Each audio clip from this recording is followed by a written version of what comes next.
کبھی سورج کے بارے میں آپ نے ایک بات غور کی ہے کہ سورج جو سب کو روشنی دیتا ہے وہ اپنی روشنی تقسیم کرنے میں کنجوسی نہیں کرتا.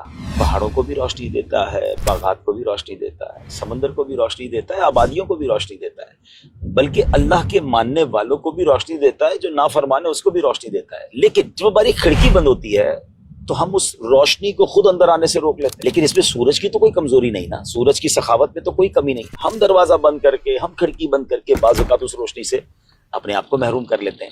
بالکل ایسا ہی معاملہ اللہ کی رحمت کو بھی اپنے قریب آنے سے کس طرح روکتے ہیں کہ ہم بندوں سے معافی نہیں مانگتے، کیونکہ اللہ تو قادر مطلق ہے، وہ ہمارے گناہوں کو معاف کرتا ہے، کر سکتا ہے. لیکن اس نے کچھ معاملات اپنی رحمت کی کچھ برسات بندوں کے حقوق کے ساتھ جوڑ دی ہے.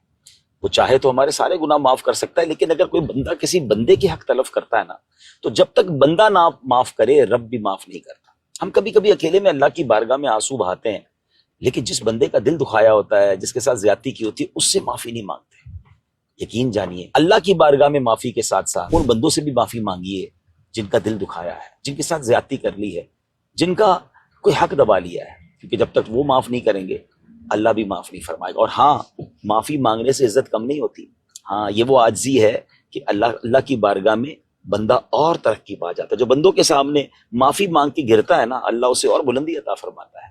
تو آئیے اس رمضان میں اللہ سے تو معافی مانگنی ہے، اس بار اللہ سے تو توبہ کرنی ہے، مگر ان بندوں کو بھی تلاش کر لیجئے کہ جن کا حق دبایا ہے، جن کے ساتھ زیادتی کی ہے، جن کا دل دکھایا، ان سے بھی معافی مانگ لیجئے. اور ہاں، کچھ حقوق تو ایسے ہیں جو صرف معافی سے پورے نہیں ہوں گے، اس کا ازالہ کرنا ہوگا.